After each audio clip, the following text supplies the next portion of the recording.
ঘরটা ভেঙে গেছে, এতটুকু পানি মানে না থাকার মতো অবস্থা। সুইচ গেটগুলো যদি অতি দ্রুত যদি 7টা গেট থেকে 7টা যদি খুলে দেয়, আমাদের পানি এখানে 1 ঘন্টা থেকে সর্বোচ্চ আধা ঘন্টা থাকবে। দুর্যোগে ওলটপালট কক্সবাজার বান্দরবানের জনজীবন, অনেকের ঠাঁই আশ্রয় কেন্দ্রে। শনিবার চট্টগ্রাম বোর্ডে এইচএসসি পরীক্ষা স্থগিত।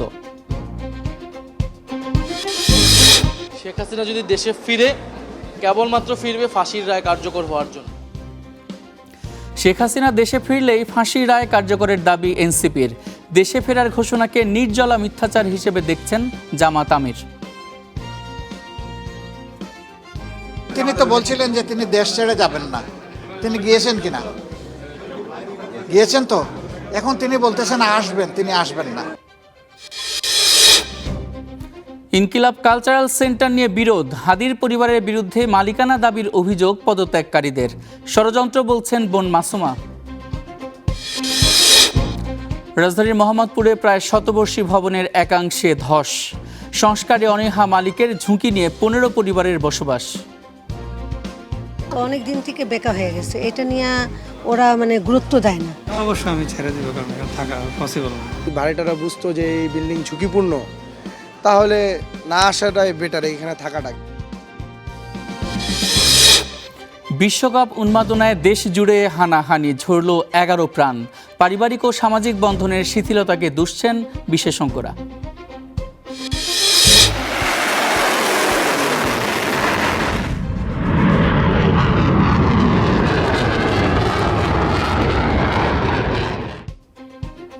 ইরানে চীন রাশিয়ার সঙ্গে যোগাযোগের রেল সেতুতে মার্কিন হামলা, তেহরানের ভয়ে তটস্থ ট্রাম্প।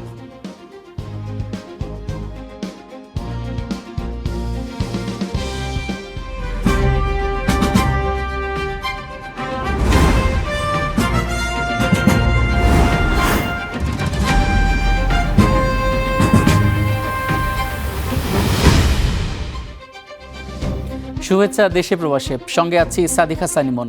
এতক্ষণ শিরোনাম শুনছিলেন। বানের জলে ভাসছে চট্টগ্রাম অঞ্চলের বিস্তীর্ণ জনপদ। পানিবন্দী হয়ে চরম দুর্ভোগে লাখ লাখ মানুষ। স্বাভাবিক হয়নি যোগাযোগ ব্যবস্থা। পরিবহন চলাচল বন্ধ থাকায় প্রয়োজনীয় পণ্য সরবরাহ দেখা দিয়েছে সংকট।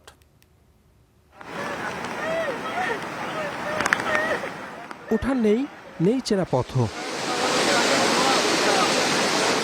পানির নিচে তলিয়ে গেছে ঘর। যে সড়ক দিয়ে প্রতিদিন চলাচল করতেন মানুষ, সেখানে এখন শুধু পানি আর পানি। কোথাও বন্ধ হয়ে গেছে যান চলাচল, কোথাও আবার সিএনজি অটোরিকশা টেনে নিতে হচ্ছে নিরাপদ স্থানে। কয়েকদিনের টানা বর্ষণ আর পাহাড়ি ঢলে এমনই দুর্বিষহ পরিস্থিতি চট্টগ্রাম অঞ্চলের বিস্তীর্ণ এলাকায়।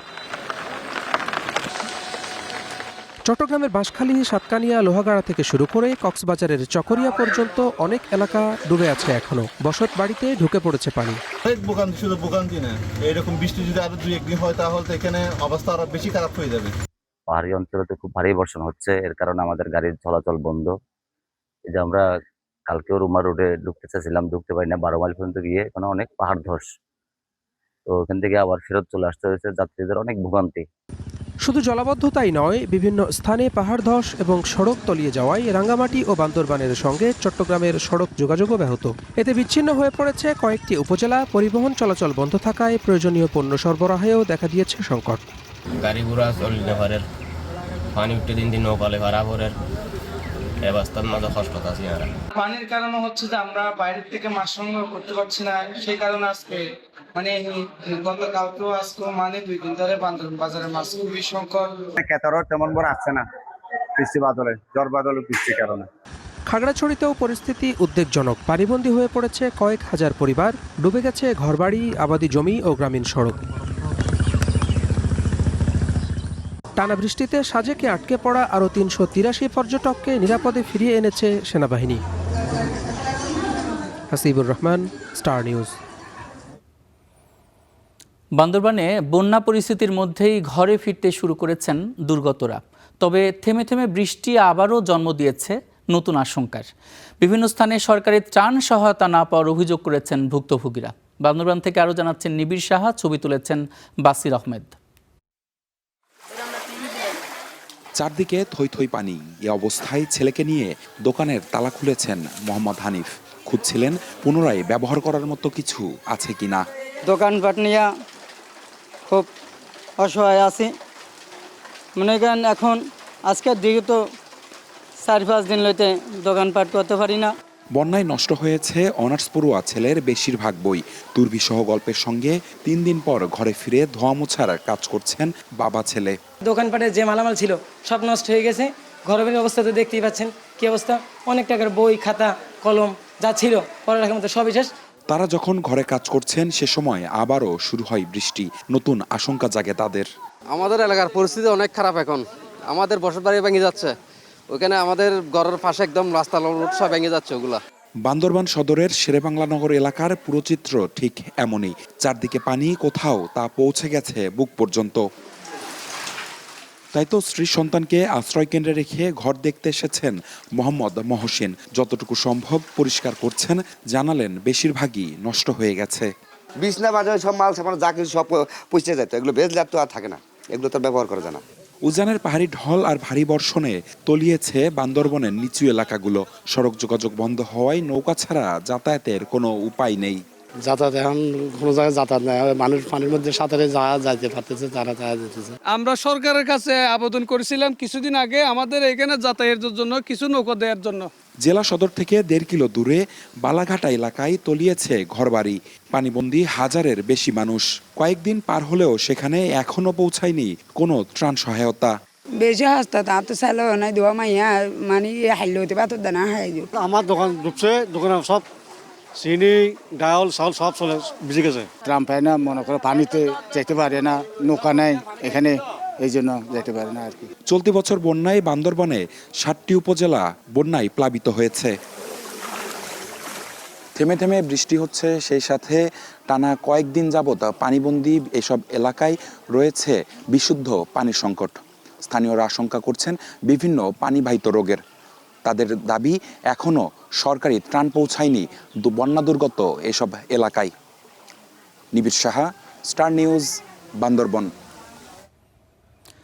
বছরের পর বছর যেসব পাহাড়ি মানুষ এক ফোঁটা নিরাপদ পানির জন্য সংগ্রাম করেন, সেই মানুষগুলোরই আজ সবচেয়ে বড় সংকট অতিরিক্ত পানি।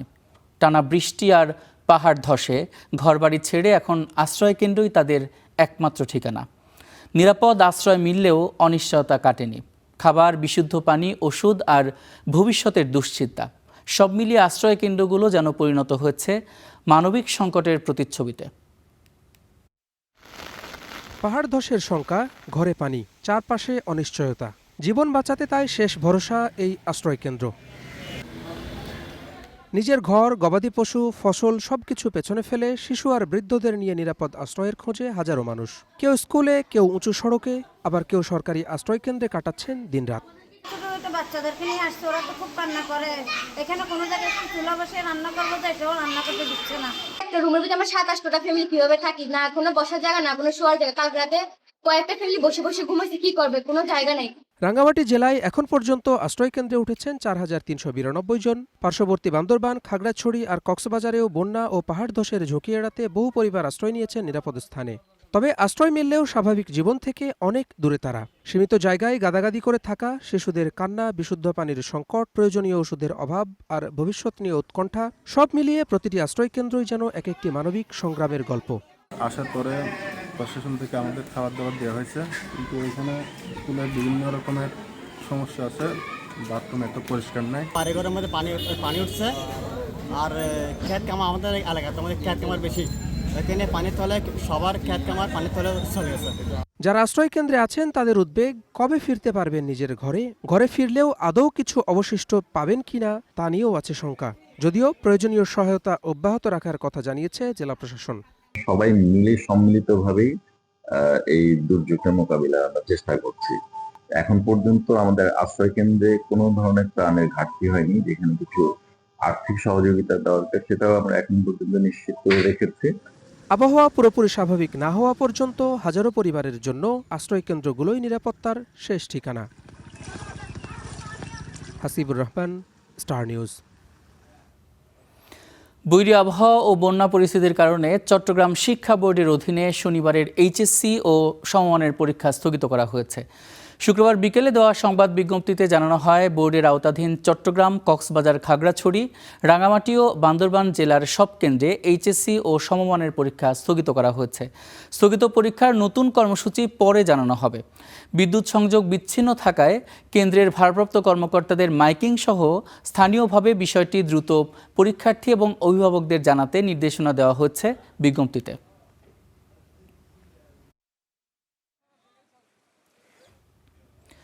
এ যেন বৃষ্টির পানি নয়, নগরবাসীর দীর্ঘদিনের জমে থাকা দুর্ভোগের প্রতিচ্ছবি। অবিরাম বর্ষণে সকালে স্থবির হয়ে পড়ে রাজধানী। যে সড়ক দিয়ে ছুটে চলার কথা ছিল জীবন, সেখানে মেলে থই থই পানি। যানবাহনও আটকা পড়ে জলজটে। দিনের মতো রাতভর কেঁদেছে আকাশ। ভোর থেকেই সেই কান্না ছড়িয়ে পড়েছে রাজধানীর প্রতিটি সড়কে। যে শহর স্বপ্ন নিয়ে ঘুম ভাঙায়, সে নিজেই আজ পানিবন্দী। রাস্তায় নেই গতি, আছে শুধু পানি, যানজট আর মানুষের দীর্ঘশ্বাস। ঢাকা শহরের ডরমিটরি মসজিদে নামাজ পড়তে আসছি, গ্রিন রোডে একটা বঙ্গোপসাগর মতো ঢেউ এসে আমার সব বিজায় দিল। অবস্থা অনেক খারাপ হয়, এই যে অনেক খারাপ। আপনার সরেজমিনে দেখতেছেন কি অবস্থা। প্রতি বর্ষায় একই দৃশ্য, কষ্ট আর একই প্রশ্ন। তবু যেন বদলায় না এমন জলাবদ্ধতা আর দুর্ভোগের বাস্তবতা। আমরা কাজে না আসতে পারলে তো হেরা কথা বলে, আমরা বৃষ্টি আসলে কিভাবে আসবো, পানি হয়ে যায় জায়গায়। আমি একটু অসুস্থ মানুষ, হার্টের রোগী, বহুত কষ্টে পার হইয়াছি। কোথাও হাঁটু, কোথাও কোমর সমান পানি। সেই পানি ভেঙে জরুরি গন্তব্যের পথে মানুষ, কেউ জুতো হাতে, কেউ বা সন্তান কাঁধে। প্রতিটি পদক্ষেপই যেন এক একটি সংগ্রাম। অল্প বৃষ্টি পড়লে মনে করেন এই যে অবস্থায় যে ড্রেন খোলা রাখলে মনে করেন এগুলো কোনো কাজ হয় না, আর এখানে দেখার মতন এগুলো কেউ নাই। এই অবস্থাতে পরিত্রাণের জন্য অবশ্যই সরকারের এই ব্যাপারে দৃষ্টি আকর্ষণ করা দরকার। কাজীপাড়া রোডেও একই অবস্থা, কাজীপাড়া রোডে আরো ভয়াবহ অবস্থা। শুধু সড়ক নয়, অনেক এলাকায় বাসাবাড়ি ও দোকানেও ঢুকে পড়েছে পানি। যে ব্যবসা তো আমাদের জন্য অনেক ক্ষতি হচ্ছে না এই বছর। 1 ঘন্টা বৃষ্টি আর আধা ঘন্টা বৃষ্টিতে ভরে যায়। বংশের ব্যবসায়ী এত ক্ষতি হইতেছে, বলার কিছু নাই। এই অঝোর ধারা একসময় থামবে, জমে থাকা পানিও হয়তো নেমে যাবে, কিন্তু মানুষের বুকের ভেতর জমে থাকা প্রশ্নটি থেকে যাবে। আর কত বর্ষা এভাবেই পানিতে ডুবে কাটাতে হবে রাজধানীকে? দেখে মনে হতে পারে নদী দিয়ে চলছে গাড়ি, কিন্তু এটি কোনো নদী নয়, রাজধানী ঢাকার একটি গুরুত্বপূর্ণ রাস্তা। মাত্র 28 মিলিমিটার পানিতেই তলিয়ে গেছে রাজধানীর অনেক রাস্তা। স্থানীয়রা বলছেন, এই সংকট দ্রুত সমাধান না করলে সামনে ভোগান্তি আরও বাড়বে। শাহানুর ইসলাম, স্টার নিউজ, ঢাকা। দেশের 5টি নদীর পানি এখনও বিপদসীমার উপর দিয়ে প্রবাহিত হচ্ছে, তবে বৃহস্পতিবারের তুলনায় পরিস্থিতির সামান্য উন্নতি হয়েছে। আগামী কয়েকদিনের বন্যা পরিস্থিতি বৃষ্টির ওপর নির্ভর করবে বলে জানিয়েছে বন্যা পূর্বাভাস ও সতর্কীকরণ কেন্দ্র। তবে আবহাওয়া অফিস জানিয়েছে, রোববার থেকে অবস্থার উন্নতি হবে, আর আপাতত হাওরে বন্যার শঙ্কা নেই। টানা 3 দিনের ভারী বৃষ্টিতে দেশের বিভিন্ন অঞ্চলে জনজীবন এখনও বিপর্যস্ত। কোথাও জলাবদ্ধতা, কোথাও নদীর পানি বাড়ছে। এর মধ্যেই আরও 2 দিন ভারী থেকে অতি ভারী বৃষ্টির পূর্বাভাস দিয়েছে আবহাওয়া অধিদপ্তর। আবহাওয়া অধিদপ্তরের তথ্য অনুযায়ী শুক্রবার ও শনিবার দেশের অনেক এলাকায় ভারী থেকে অতি ভারী বৃষ্টি হতে পারে, তবে রোববার থেকে ধীরে ধীরে আবহাওয়ার উন্নতির সম্ভাবনা রয়েছে। রংপুর, রাজশাহী এইসব জায়গাতেও বৃষ্টি বেড়েছে। আগামী আর 2 দিন বৃষ্টি হবে। সেক্ষেত্রে আগামী 2 দিনের যে বৃষ্টি যে চলমান থাকবে, সেক্ষেত্রে পরিস্থিতি অনেকটাই অপরিবর্তিত থাকবে। এটা আমরা আশা করছি যে 12 তারিখে পরে যায়, যখন বৃষ্টি কমে যাবে, সেক্ষেত্রে পরিস্থিতি অনেকটা উন্নতি হয়ে যাবে। অবিরাম বৃষ্টির প্রভাবে বাড়ছে বিভিন্ন নদ নদীর পানিও।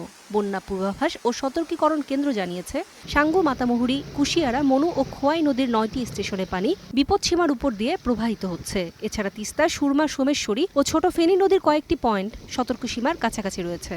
এই সাঙ্গু, মাতামুহুরী নদী সরাসরি সমুদ্রে গিয়ে পড়ে, বঙ্গোপসাগরে গিয়ে পড়ে।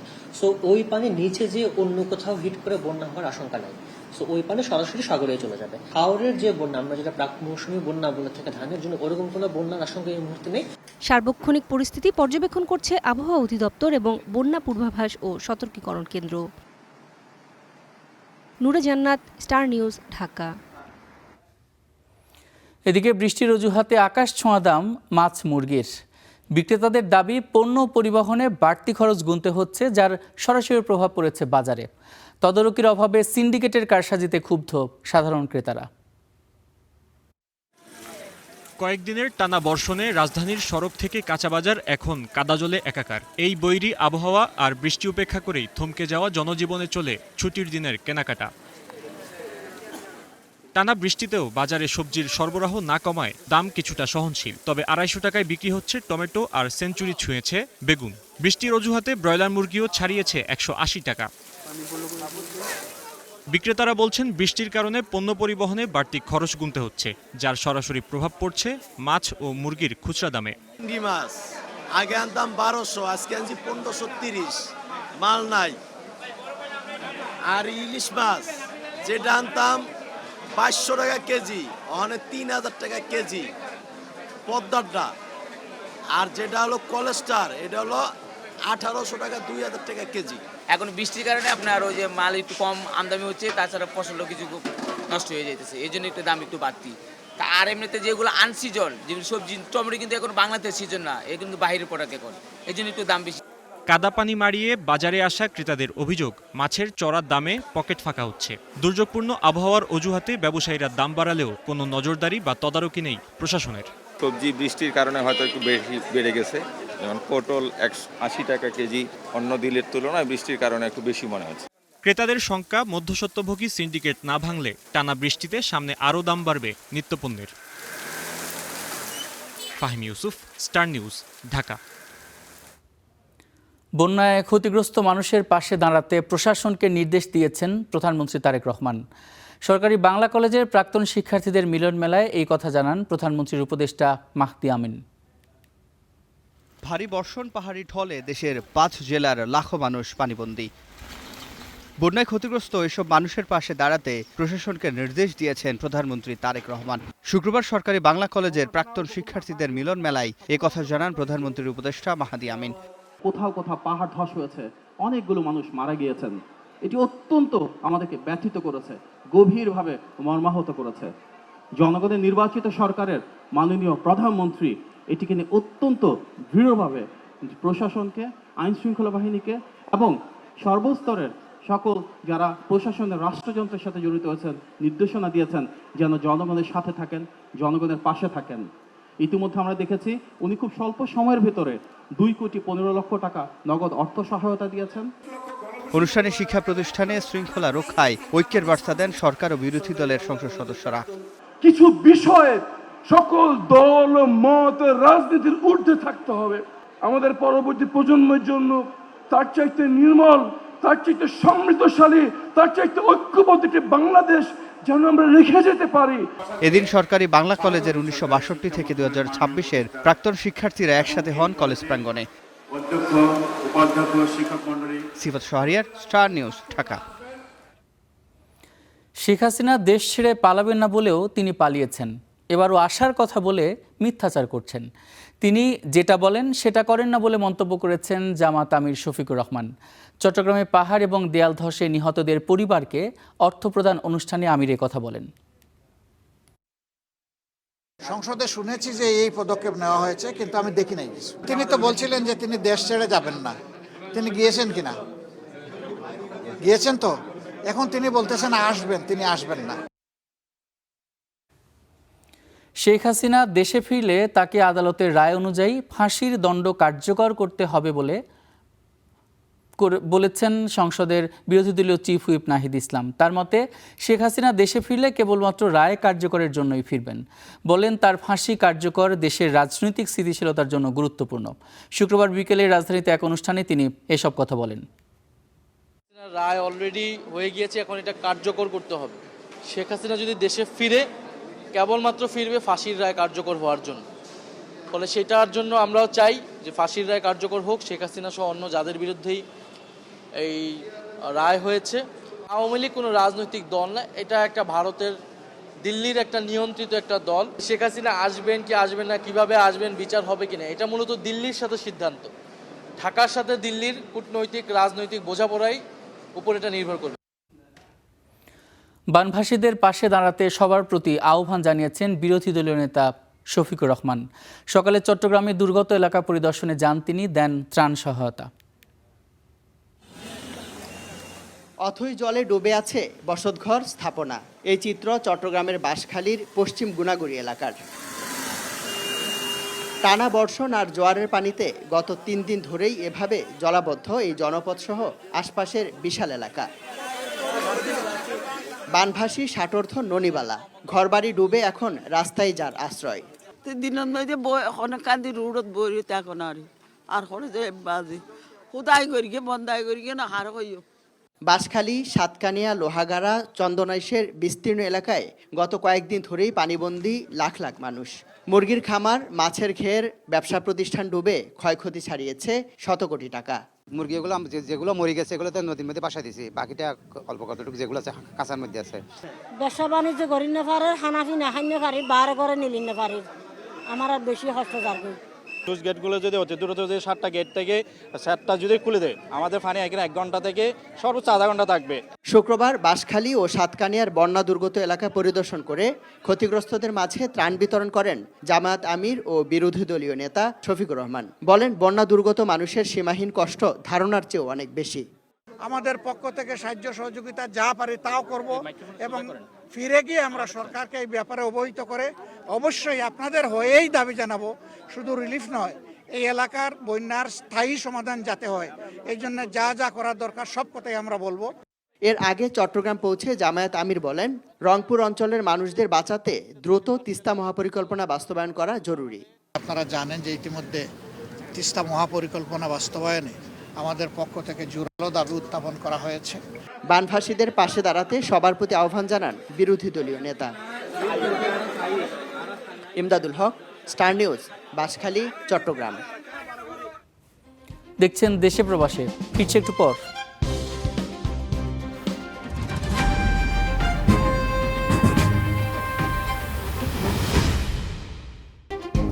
দেখছেন দেশে প্রবাসে।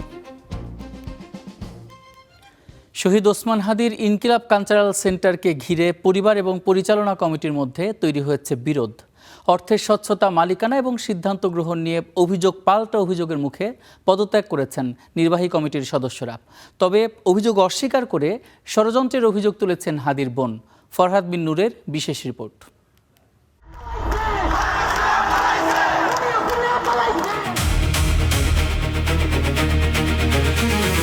জুলাই গণ অভ্যুত্থানের সম্মুখ যোদ্ধা শরীফ ওসমান হাদি 5 আগস্টের পর প্রতিষ্ঠা করেন ইনকিলাব মঞ্চ। একই সঙ্গে গড়ে তোলেন ইনকিলাব কালচারাল সেন্টার। ইনকিলাব মঞ্চ একটি সংগঠন হলেও কালচারাল সেন্টারটি ছিল ওসমান হাদির ব্যক্তিগত তত্ত্বাবধানে। তার শাহাদাতের পর রাজপথের সহযোদ্ধা আব্দুল্লাহ আল জাবের, ফাতিমা তাসলিম জুমারা ইনকিলাব মঞ্চ ও কালচারাল সেন্টারের দায়িত্ব নেন। আমার ভাইয়ের রক্তের বদলা নেওয়ার জন্য আজকে আমরা এই জানাজায় দাঁড়িয়েছি।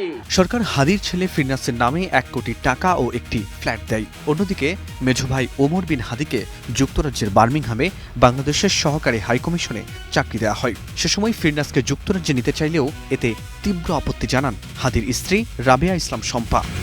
এরকম এক পরিস্থিতিতে 1 বছর না পেরোতেই ইনকিলাব কালচারাল সেন্টার নিয়ে প্রকাশ্যে অভিযোগ তোলে ওসমান হাদির পরিবার।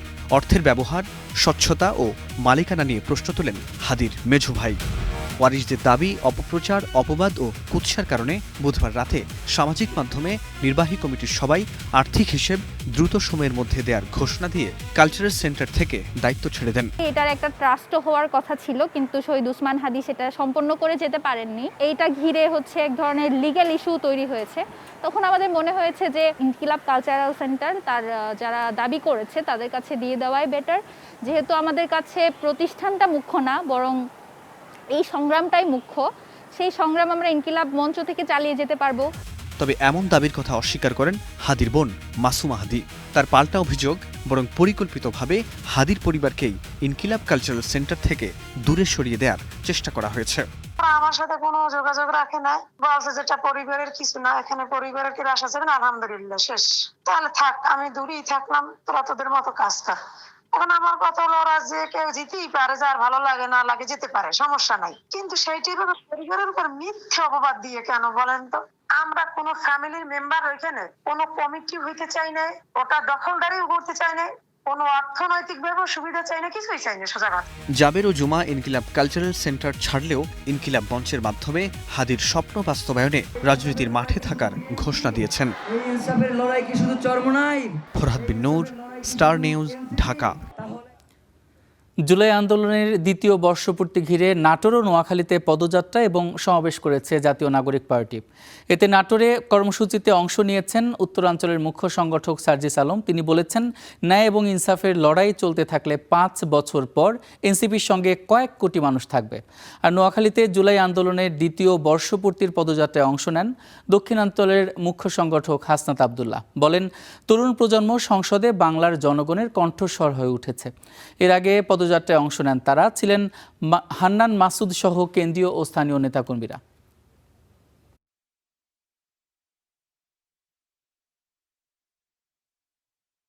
আগামীতে আমাদের যে লড়াই, এই লড়াই মার্কার লড়াই হবে না, এই লড়াই হবে ন্যায় এবং অন্যায়ের মধ্যে লড়াই। আগামীতে আমাদের যে লড়াই, এই লড়াইটা দলের লড়াই হবে না, এই লড়াইটা হবে জালিম আর মজলুমের মধ্যে লড়াই। তরুণ প্রজন্মের বিপক্ষে গিয়ে আপনারা যদি মনে করে থাকেন যে আপনারা দেশটাকে সুপথে পরিচালিত করতে পারবেন, আপনারা সংস্কার করতে পারবেন এই জনগণের বিপক্ষে গিয়ে, তাহলে আপনারা ভুল ভাবছেন। তরুণ প্রজন্ম সংসদে বাংলাদেশের জনগণের কণ্ঠস্বর হয়ে উঠেছে। বৈরী আবহাওয়ায় একাংশ ধসে যাওয়ার প্রায় 24 ঘন্টা পেরিয়ে গেলেও এখনও মোহাম্মদপুরের ঝুঁকিপূর্ণ সেই ভবন পরিদর্শনে আসেনি রাজুকের কোনো কর্মকর্তা। অনেকটা জীবনের ঝুঁকি নিয়েই সেখানে বসবাস করছে 15টি পরিবার। ভবনটির অবস্থা এতটাই নাজুক যে পুলিশ সদস্যরা ঘটনাস্থলে এসেও ঢোকার সাহস পায়নি। হাবিবুর রহমান অভির প্রতিবেদনে বিস্তারিত। খোলা চোখেই স্পষ্ট জরাজীর্ণ এ ভবন কতটা ঝুঁকিপূর্ণ। তবুও অসহায় কিছু মানুষ কম খরচে থাকার জন্য জীবনের ঝুঁকি নিয়ে সেখানেই বসবাস করছেন। তবে সাম্প্রতিক বৈরী আবহাওয়া যেন সেই ঝুঁকি আরও বাড়িয়ে দিয়েছে। শুক্রবার সকালে মোহাম্মদপুরের আজিজি হাউজিংয়ের এই ভবনটির একাংশ ধসে পড়ে। জানা যায়, কয়েক ঘন্টার টানা বৃষ্টি কিছুটা দুর্বল করে ফেলে ভবনের দেয়ালগুলো। এলাকার পুরনো বাসিন্দারা বলছেন, ভবনটি পাকিস্তান আমলের। আমি আজকে 16-17 বছর ধরে আছি। আপনাদের ভয় লাগে না যে ভবন? লাগে বাবা, আমরা তো গরিব মানুষ, না আসতে ধীরে বাসা খুঁজতাছি, পাইতাছি না, পাইলে যাম। এলাকাবাসীর দাবি, এর আগেও তারা রাজুক কর্মকর্তাদের বিষয়টি জানিয়েছেন, কিন্তু বরাবরের মতোই কাজের কাজ কিছুই হয়নি। ওরা ভাগাভাগি নিয়ে 3 তালা কেউ 4 তালা করবে, এই নিয়ে ওদের মতের মধ্যে একটু বিরোধ হয়েছে। তারপরে একজনের করছে, আরেকজন করেই নাই। আরও তো প্রশাসন ছিল, রাজুকের লোক ছিল, তারাও তো দেখতে পারতো, তো পরিদর্শন করতে পারতো। রাজুকের তো কতটুকু কাজ করে সেটা তো সবাই জানে, এটা তো আমার বলার প্রয়োজন নাই। ডিআইটিতে যদি কল দেওয়া হয়, করা হয়, ফোনটা কে করছিল, মানে আগে আমাকে কালার বানানো হবে। সবচেয়ে আশ্চর্যজনক ব্যাপার হলো, এই হেলে পড়া ভবনে এখনও টাঙানো রয়েছে টুলেট, এবং তুলনামূলক কম ভাড়ায় এখানে বসবাস করছে 15টিরও বেশি পরিবার, যারা এখনও এখানে রয়েছেন। আমরা খুঁজে দেখতে চাই সেই মালিককে, যিনি জীবনের ঝুঁকি রয়েছে জানার পরও এই ভবনটি ভাড়া দিয়ে রেখেছেন।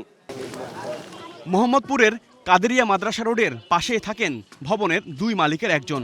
দরজায় বেশ কয়েকবার নক করার পর তিনি বাধ্য হন গণমাধ্যমের সঙ্গে কথা বলতে। একটু ক্যামেরা অফ করেন, আমি কথা বলি। প্রতি মাসে যে টাকার অঙ্কটা পান, এই টাকার জন্যই মূলত আপনারা বাসাটা খালি করতে বলেননি? না না, ওরকম কিছু না। আপনি বলছেন যে নোটিশ দেওয়া হয়েছে, এটা কেমন নোটিশ? ওদেরকে বলা হয়েছে, মুখে মুখে বলা হয়েছে, আপনারা বাসা ছেড়ে দেন, আগামী 2-1 মাসের মধ্যে সবাই বাসা ছেড়ে দেন, এটা ভেঙে পড়বে। আপনি বলতেছেন মুখে মুখে বলা হয়েছে, কিন্তু আমাদের কাছে প্রমাণ তো আপনি বলেননি, কারণ এখানে তো টুলেট দেওয়া আছে। এই টুলেটটা কে টাঙাচ্ছে তাহলে?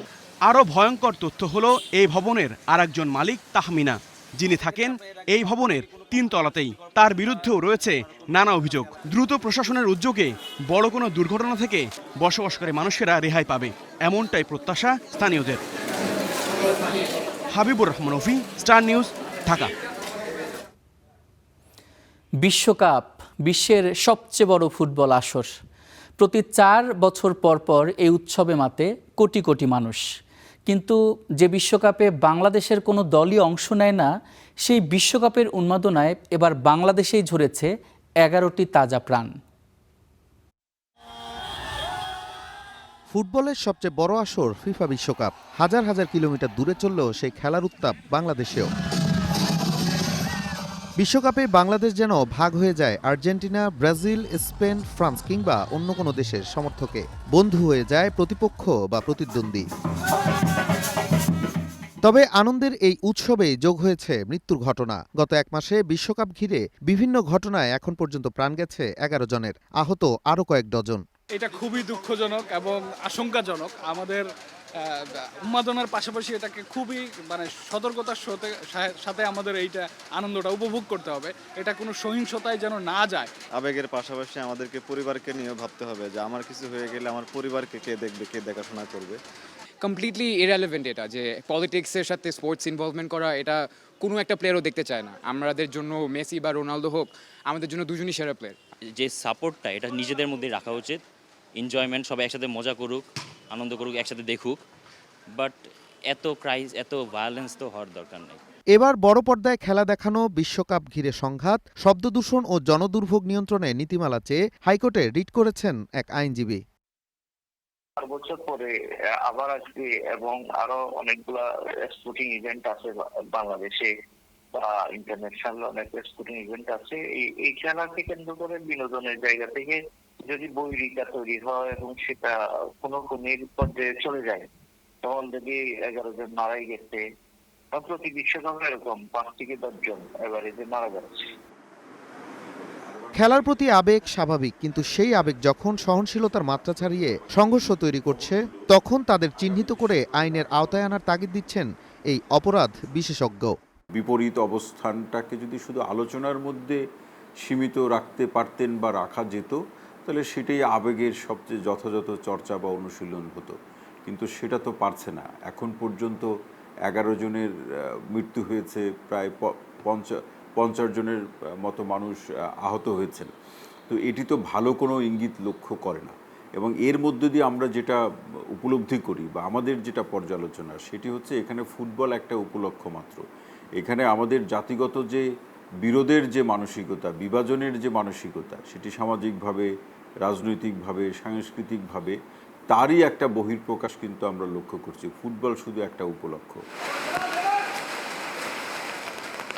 বিশ্বকাপ ফুটবলের অন্যতম শিক্ষা হচ্ছে প্রতিদ্বন্দ্বিতা করে জয় পরাজয় মেনে নিয়ে বরং মানুষকে এক করার খেলা। কিন্তু বাংলাদেশে বিশ্বকাপ এলেই সেই উৎসব যেন রূপ পায় সংঘর্ষ, দুর্ঘটনা, এমনকি মৃত্যুর মতো ঘটনায়। বিশেষজ্ঞরাও বলছেন উন্মাদনা থাকবে, কিন্তু সেই উন্মাদনা যেন কোনো পরিবারের শোকের কারণ না হয়ে ওঠে। Nazmul Hasan, Star News, Dhaka. Syndicate চাঁদাবাজিকে প্রশ্রয় দেবে না সরকার বলে নেতাকর্মীদের হুঁশিয়ারি করেছেন আইনমন্ত্রী। বলেন, দলীয় নেতাকর্মীরা এমন সুযোগ পাবে না যাতে সরকারের বদনাম হবে। শুক্রবার ঝিনাইদহের শৈলকুপা উপজেলা স্বাস্থ্য কমপ্লেক্স মিলনায়তনে আয়োজিত এক সভায় প্রধান অতিথির বক্তব্যে এমন মন্তব্য করেন আইনমন্ত্রী মোহাম্মদ আসাদুজ্জামান। বলেন, কেউ চাঁদাবাজি করলে সেই বদনাম ব্যক্তির, দলের নয়।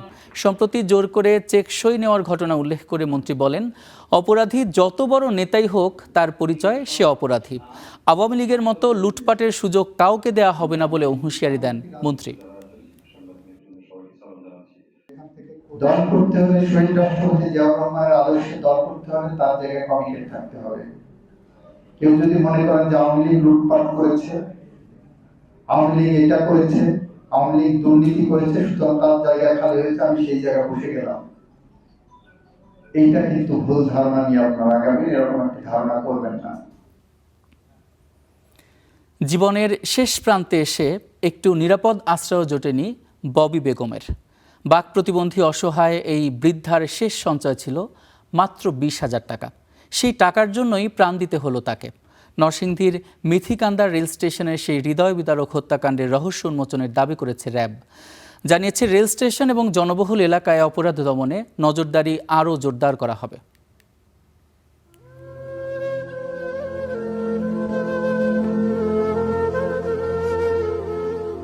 জনমদুঃখী ববি বেগম, বয়স 80-র কোঠায়। রোগে শোকে জর্জরিত শরীর, বাক প্রতিবন্ধী হওয়ায় নিজের কষ্টটুকুও কাউকে বলতে পারতেন না। পরিবারের সঙ্গ হারিয়ে দীর্ঘদিন ধরে নরসিংদীর মেথিকান্দা রেল স্টেশনেই ছিল তার ঠিকানা। স্টেশনের পরিচ্ছন্নতার কাজ আর মানুষের সহায়তায় চলত জীবন। সেখানেই একটু একটু করে জমিয়েছিলেন 20,000 টাকা। গত 4 জুলাই গভীর রাতে স্টেশনের একটি পরিত্যক্ত কক্ষে ঘুমিয়েছিলেন তিনি। বয়সের ভারে নুয়ে পড়া অসহায় সেই নারী জানতেন না কতটা নির্মম হতে যাচ্ছে সেই রাতটি। টাকার লোভে দুর্বৃত্তরা হামলা চালায় তার উপর। গুরুতর আহত অবস্থায় উদ্ধার করে হাসপাতালে নেওয়া হলেও জীবনযুদ্ধের লড়াইয়ে হার মানেন ববি বেগম। 4 দিন চিকিৎসাধীন থাকার পর মৃত্যুর কোলে ঢলে পড়েন তিনি।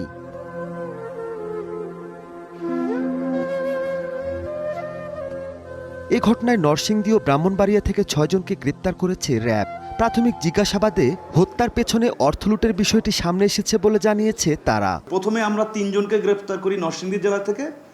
2 জন ওই ঘটনাস্থল অর্থাৎ নরসিংদী এলাকায় ছিল না, পরবর্তীতে তারা ব্রাহ্মণবাড়িয়ার নবীনগর উপজেলাতে চলে যায়। তখন আমরা আমাদের র্যাব 9 এর সহায়তায় ব্রাহ্মণবাড়িয়া থেকে গ্রেফতার করি। র্যাব বলছে রেল স্টেশন ও জনবহুল এলাকায় অপরাধ দমনে নজরদারি আরও জোরদার করা হবে, যাতে আর কোনো ববি বেগমকে জীবনের শেষ আশ্রয়স্থলেও এমন নির্মম পরিণতির শিকার না হতে হয়। একটা বার্তা আমরা দিতে চাই যে যার জন্য কেউ নাই তার জন্য র্যাব, আইনশৃঙ্খলা বাহিনী এবং রাষ্ট্র রয়েছে, এবং এই ঘটনা অত্যন্ত মর্মান্তিক এবং আমরা আমাদের একটা নৈতিক দায়িত্ব মনে করি। ববি বেগমের মৃত্যু শুধু একটি হত্যাকাণ্ড নয়, সমাজের মানবিক বিপর্যয়ের দৃষ্টান্ত বলছে র্যাব। এই ধরনের কোনো বিষয় ঘটে এবং আপনাদের নজরে আসে, দয়া করে আমাদেরকে তথ্য দিয়ে সহযোগিতা করবেন। Mahmudul Hasan, Star News, Dhaka. ফরিদপুরে সমাজসেবা অধিদপ্তরের অধীনে সরকারি শিশু পরিবারের এক কিশোরীকে অন্তঃসত্ত্বা হওয়ার অভিযোগে ধর্ষণের মামলা দায়ের করা হয়েছে। প্রতিষ্ঠানটির তত্ত্বাবধায়ক বাদী হয়ে কোতোয়ালি থানায় এই মামলা দায়ের করেন। মামলায় একমাত্র আসামি করা হয়েছে ওয়াহিদ শেখ নামে এক দর্জিকে। এরই মধ্যে তাকে গ্রেফতার করে আদালতের মাধ্যমে কারাগারে পাঠানো হয়েছে। এছাড়া এই ঘটনায় দায়িত্বে অবহেলায় ফরিদপুর শিশু পরিবারের 5 কর্মকর্তা কর্মচারীকে সাময়িক বরখাস্ত করা হয়েছে।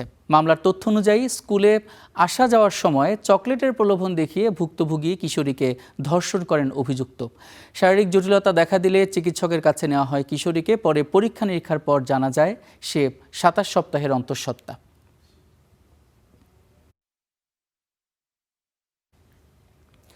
আধিপত্য বিস্তারকে কেন্দ্র করে জামালপুরে বিএনপির 2 পক্ষের কর্মী সমর্থকদের মধ্যে সংঘর্ষের ঘটনা ঘটেছে। বিকেল 5টার দিকে জেলার ইসলামপুর উপজেলার ডাকবাংলো প্রাঙ্গণে এই ঘটনা ঘটে। স্থানীয় সূত্রে জানা যায়, দুপুরে উপজেলার মলমগঞ্জে একটি কলেজের অনুষ্ঠানকে কেন্দ্র করে উপজেলা বিএনপির সভাপতি এবং জামালপুর 2 আসনের সংসদ সদস্য সুলতান মাহমুদ বাবু এবং উপজেলা বিএনপির সাধারণ সম্পাদক নুরুল ইসলাম নবাবের কর্মী সমর্থকদের মধ্যে প্রথমে কথা কাটাকাটি হয়। বিকেলে ডাকবাংলোতে এসে তা সংঘর্ষের রূপ নেয়। এই সময় উভয় পক্ষের ধাওয়া পাল্টা ধাওয়া এবং 2টি গাড়ি ভাঙচুরের ঘটনা ঘটে। পুলিশ ঘটনাস্থলে পৌঁছে পরিস্থিতি নিয়ন্ত্রণে আনে।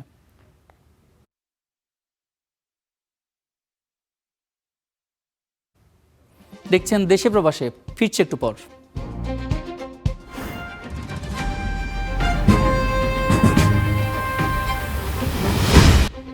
দেখছেন দেশে প্রবাসে। আন্তর্জাতিক প্রসঙ্গ। ইরানের উত্তরাঞ্চলের একটি গুরুত্বপূর্ণ রেল সেতুতে ক্ষেপণাস্ত্র হামলা চালিয়েছে যুক্তরাষ্ট্র। ইরানের আধা সরকারি ফার্স নিউজ এজেন্সির দাবি, বৃহস্পতিবার সকালে গোলেস্তান প্রদেশের ওখতাই খান রেল সেতু লক্ষ্য করে এই হামলা চালানো হয়। চীন, তুর্কমেনিস্তান এবং ইরানকে সংযুক্ত করা রেল করিডোরের গুরুত্বপূর্ণ অংশ হিসেবে সেতুটিকে কৌশলগতভাবে অত্যন্ত গুরুত্বপূর্ণ বলে উল্লেখ করেছে সংবাদ মাধ্যমটি। হামলার পর তেহরান থেকে উত্তর পূর্বাঞ্চলের মাশহাদগামী যাত্রীবাহী ট্রেন চলাচল সাময়িকভাবে বন্ধ করে দেয় ইরান। রাষ্ট্রীয় রেল কর্তৃপক্ষ জানিয়েছে, ক্ষতিগ্রস্ত অংশে মেরামতের কাজ চলছে এবং আটকে পড়া যাত্রীদের সড়ক পথে গন্তব্যে পৌঁছে দেওয়া হচ্ছে। এদিকে মার্কিন সেন্ট্রাল কমান্ড সেন্টকম জানিয়েছে, হরমুজ প্রণালীতে নৌ চলাচলের নিরাপত্তার প্রতি ইরানের সক্ষমতা দুর্বল করতেই নতুন করে এসব হামলা চালানো হয়েছে। এর মধ্যেই 2 দেশের সামরিক উত্তেজনা আরও বেড়ে যাওয়ার আশঙ্কা তৈরি হয়েছে।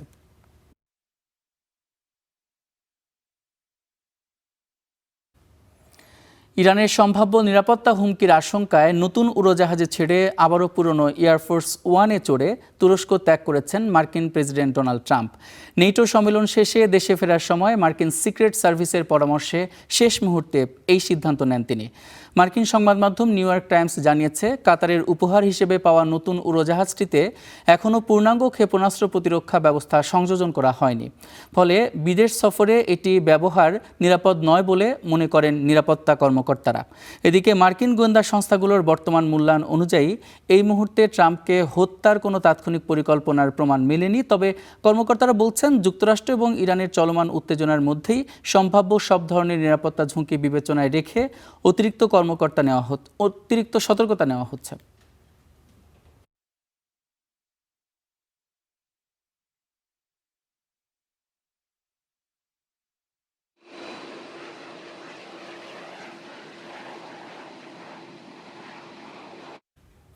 এই ছিল দেশে প্রবাসে। এতক্ষণ সাথে থাকার জন্য অসংখ্য ধন্যবাদ।